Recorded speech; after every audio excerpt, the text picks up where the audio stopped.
때에 베델의 제사장 아마샤가 이스라엘의 왕 여로보암에게 보내어 이스라엘 족속 중에 아모스가 왕을 모반하나니 그 모든 말을 이 땅이 견딜 수 없나이다.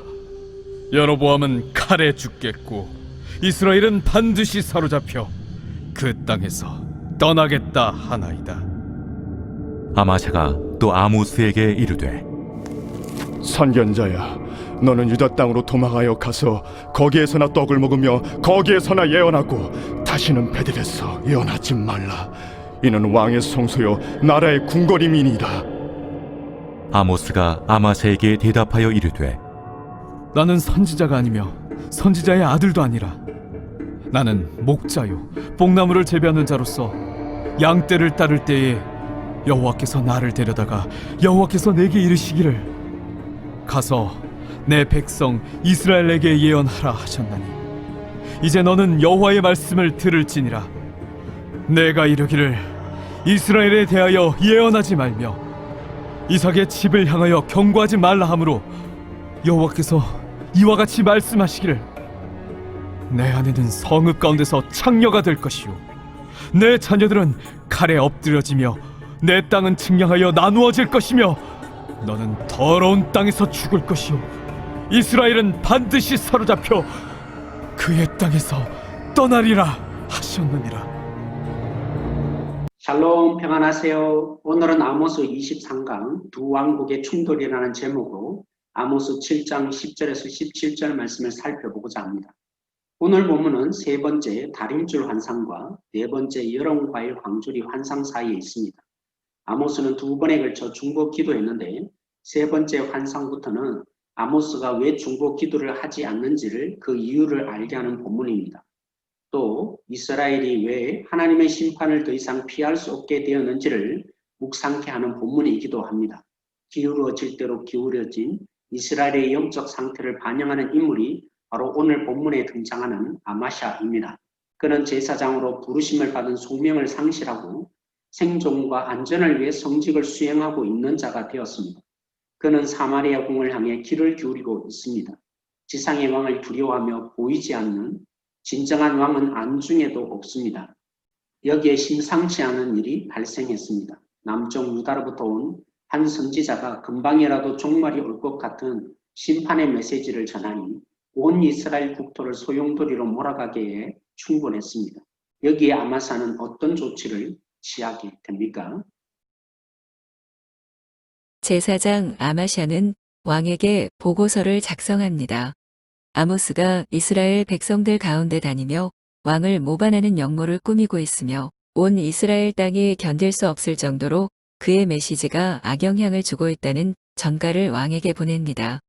아모스의 심판 선포는 종교적인 사건이었지만 아마샤는 심각한 정치적 사건으로 간주한 것입니다.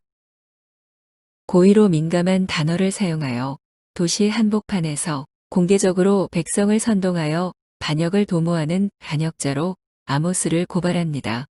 아모스는 7장 7절에서 9절에 여로보암의 집이 하나님의 칼에 망하게 될 것을 예언했습니다. 이 말을 인용해서 여로보암에게 보고합니다. 여로보암은 칼에 죽겠고 이스라엘은 정령 사로잡혀 그 본토에서 추방당할 것이다. 아마샤는 하나님의 음성을 식별할 영적 능력을 상실한 지 오래되었습니다. 세상의 명예와 자기 안전에 위해 살았기에 영성이 둔감해질 수밖에 없었습니다. 하나님이 외친 말씀인데 아모스가 한 말 정도로 사람의 사상으로 중화시켜버렸습니다.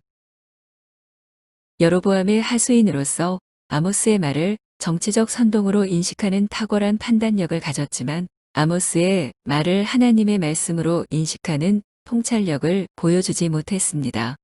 그의 대선배 엘리 제사장처럼 하나님의 음성을 구별해낼 만한 영적 청력과 하늘의 결정 사항을 볼 수 있는 영적 시력을 상실했습니다. 여호와는 강력하시다는 의미를 가진 아마샤의 이름에 걸맞지 않게 하나님의 능력 대신 세상의 권력에 기생하여 산 전형적인 종교 지도자였습니다. 그에게는 여호와가 왕이 아니었습니다. 부패하고 위선적인 여로보암이 그의 왕이었습니다. 여로보암에게 사건을 보고한 아마샤는 아모스를 찾아가 북이스라엘을 떠나라고 권고합니다. 선지자야, 어서 빨리 유다 땅으로 떠나라. 거기서나 빌어먹고 살라. 그리고 거기서나 예언하라고 합니다. 고향에서 예언 활동을 하면 더 많은 돈을 벌 수 있을 텐데 왜 굳이 타향의 적대적 환경에서 돈을 버는가라는 빈정된 말투였습니다. 떡을 위해 일하는 종교 지도자들, 이것이 당시 성직관이었습니다. 아마샤는 베델의 제사장으로서 오랫동안 쌓아온 자신의 명성이 위협받고 베델에서 자신의 평판에 손해가 미칠까 걱정하던 성공지향적인 세속인이었습니다. 그는 하나님의 백성의 영적 상태나 장래에 대해 눈꼽만큼도 관심이 없는 이기주의자였습니다. 대가를 바라고 예배를 드려주는 타락한 성직자였습니다. 이러한 타락의 성직자가 어찌 베델의 종교 지도자들만이겠습니까? 오늘날 또 하나님을 만나본 경험도 없이 그분으로부터 소명감도 없이 그분의 말씀을 친히 보지도 듣지도 못한 상태로 단순히 먹고 살기 위한 생존의 수단들이 된 성직자들이 한둘이 아닙니다. 있는 것은 오직 은행 구자로 들어오는 돈의 액수에 솟는 예민성과 각종 명절에 들어오는 선물들과 봉투들에 바쳐지는 관심뿐입니다. 종교적 권위와 위선을 다 동원해서라도 육신의 안일함을 추구하고 사회적 명예를 추구하는 일에만 관심을 보일 뿐입니다. 자라보고 놀란 것은 소뚜껑 보고 놀란다는 속담처럼 실망한 성도들이 우선 말씀을 들을 때부터 경계하기 시작합니다. 선입관을 가지고 평가하며 말씀을 듣습니다. 말씀의 사역자들이 말씀대로 죽어야만 성도들이 말씀 자체를 집중하는 날이 올 것입니다. 성도들도 마찬가지입니다. 세상 사람들보다 더 못한 삶을 살아왔기에 전도하면 자신들을 이용하기 위한 목적인 줄 생각하며 해석합니다. 그러니 사랑하는 성도 여러분, 죽어야 합니다. 우리가 죽어야만 오늘 이 세상에 있는 사람들이 오늘 우리의 이 섬김의 죽음을 통해 주님에 대한 말씀에 관심을 기울이기 시작할 것입니다. 아마샤는 아모스에게 다시는 베델에서 예언 활동을 하지 말라고 엄하게 명령합니다. 베델이 왕의 성소요, 민족의 성전이 있는 곳이기 때문이라는 것입니다. 예언하지 말라는 것은 하나님의 말씀을 거절하는 행위입니다. 이스라엘의 평신도로부터 종교 지도자들까지 모두가 한결같이 하나님의 말씀을 무시하였습니다. 만약 아모스가 심판이 아니라 번영과 건강에 관한 복음을 전했다면 냉대받지 않았을 것입니다. 하나님의 대변자 아모스가 올바른 말씀을 전하도록 도움을 주었어야 할 당사자가 도리어 앞장서서 하나님의 말씀을 가로막았습니다. 아마샤의 관심은 아모스가 선포한 말씀의 내용이 아니라 자신의 기득권의 고수였습니다. 아마샤의 강력한 추방 협박에 아모스는 자신이 이곳 베델에 와서 심판의 메시지를 선언하지 않으면 안 되는 이유를 말합니다. 먼저 아모스는 자신의 직업이 선지자가 아니라 목축업이라고 말합니다. 아마샤처럼 처음부터 성직자로 훈련받은 것이 아니라는 것입니다. 나는 선지자가 아니다. 선지자의 아들도 아니다. 나는 목자다. 뽕나무 재배자다 라는 말에 원문에는 동사가 없습니다. 우리 번역본처럼 현재형으로 번역하면 돈을 벌고 생계를 유지하기 위해 직업으로 택한 선지자가 아니라는 의미로 아마샤를 부끄럽게 하는 말이 됩니다.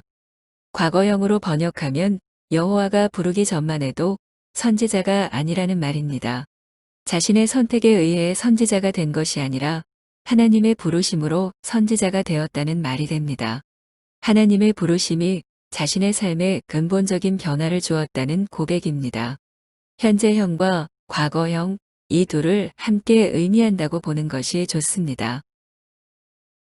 아모스는 자신이 선지자가 아니라 목축업자라고 합니다.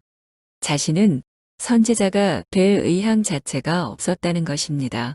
매일매일 양떼를 기르는 목축일과 뽕나무 열매를 재배하는 농사꾼으로 지금까지도 그런 일을 해왔다는 것입니다.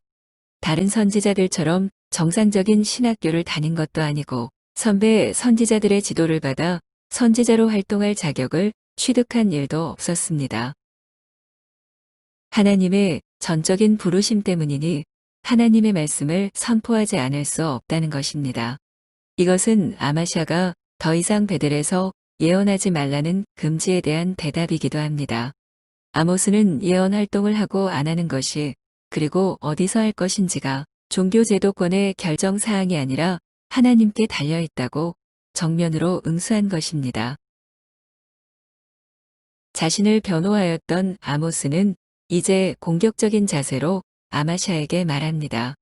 너라는 말을 강조하고 시간을 알리는 보사가 눈에 띕니다. 자, 이제 너는 여호와의 말씀을 들어야 한다. 이스라엘을 쳐서 예언하지 말고 이삭의 집에 대항하여 예언하지 말라고 한 바로 너 말이다. 너야말로 여호와의 말씀을 들어야 할 장본인이다. 이 표현 속에는 아모스는 하나님의 부르심을 받은 말씀을 전하는데 아마샤는 이스라엘을 대항하여 적대적인 메시지를 전하는 것으로 보는 오류를 범하고 있는 것으로 분석한 것이 분명합니다. 하나님은 이스라엘을 자기 백성을 향해 심판을 선언하셨습니다. 이것은 사랑하기에 내리치는 회초리였습니다. 하나님은 이스라엘을 향해 애끓는 아버지의 심정으로 심판을 선포했지만 아마샤는 이스라엘의 왕권에 대한 도전과 역모죄로 매도한 것입니다. 아마샤는 아모스에게 이스라엘 왕에 대한 도전의 메시지를 전하고 있다고 위협했지만 아모스는 아마샤에게 왕의 이름으로 선지자를 잠잠케 하는 일은 잘못임을 지적한 것입니다. 선지자를 잠잠케 하는 일은 진정한 왕이신 하나님에 대한 음모를 꾸미는 일이라는 것입니다. 왕에 대한 음모는 사형이나 국외 추방이겠지만 하나님에 대한 음모, 즉 그분의 말씀을 억압하거나 그분의 대변자의 입을 막는 것은 하나님의 멸망을 초래하는 행위입니다. 아마샤가 당하는 첫 번째 저주는 자신의 아내가 공창이 되는 것입니다. 그것도 베델에서 말입니다. 아마샤는 먹고 살기 위해 종교활동을 하던 성직자였습니다. 그러니 먹고 살기 위해 그의 아내는 공개적으로 몸을 파는 직업을 갖게 될 것입니다. 두 번째 저주는 아마샤의 아들들과 딸들이 칼에 의해 죽게 될 것입니다. 앞서 다림질 환상에서 아모스는 하나님의 칼로 여로보암의 집을 칠 것이라고 예언했듯이 여기서는 칼로 아마샤의 집을 칠 것이라고 저주합니다. 왕궁과 성소가 이스라엘의 중요한 두 기관이었다는 점에서 하나님의 심판이 철저할 것을 보여줍니다. 세 번째 저주는 아마샤의 토지와 재산을 상실할 것입니다. 아마샤가 쌓아둔 재산들이 차압되고 토지들이 남의 수중에 넘어가는 비극을 아마샤는 보게 될 것입니다. 네 번째 저주는 아마샤 자신이 부정한 땅에서 죽게 될 것입니다.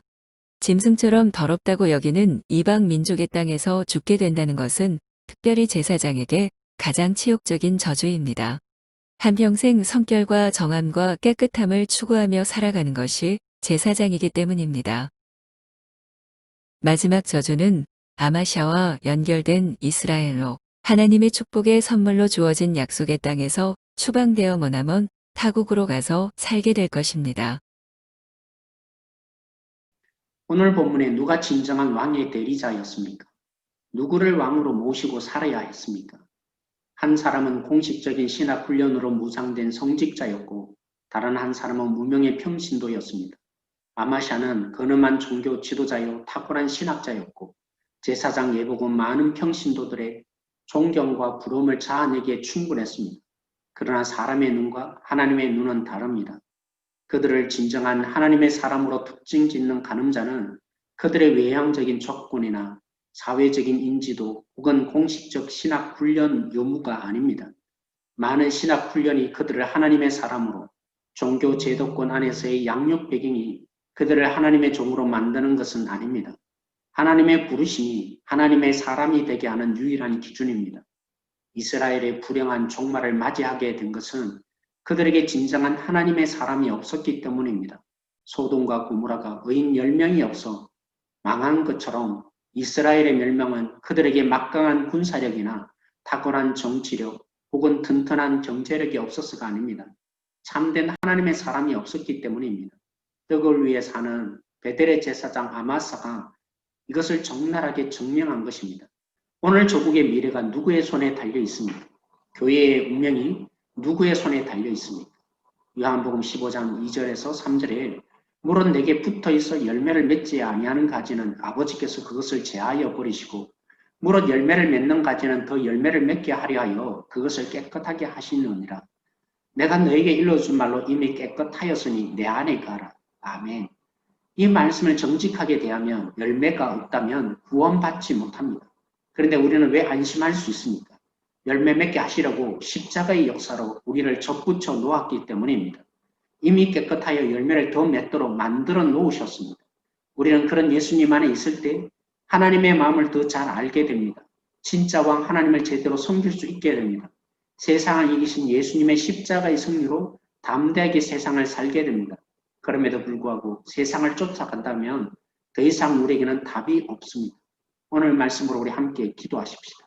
아마샤의 제사장만의 문제가 아니라 오늘 우리는 이 땅에 주님이 보내신 주님을 위해서 주님의 영광으로 하나님의 다스림을 받아야 될 우리들인데 우리가 주님의 왕되심을 인정하고 있는 건지 오늘도 우리가 무엇을 위해서 일하고 있는 건지 먹고 살기 위한 떡을 위한 오늘 우리의 삶은 아닌지 하나님께서 오늘 선교적인 삶으로 보내시는 자리 우리가 과연 정말 하나님의 열매로서 열매를 맺어가고 있는지 하나님 앞에 고백하며 함께 나가십시다. 기도하시겠습니다. 날 정결케 우리에게 하고 접붙여 주셨고 열매를 맺게 하시고 주보여 날 자유케 하나님의 진정한 하니 열매로 맺어지리라. 주 앞에 나 예배하는 시간 나의 모든 것을 주께 드리네 주의 손 날 위에 지키셨고 주의 발 날 위에 박히셨으니 이제는 내가 사는 것이 아니요 오직 주를 위해 사는 것이라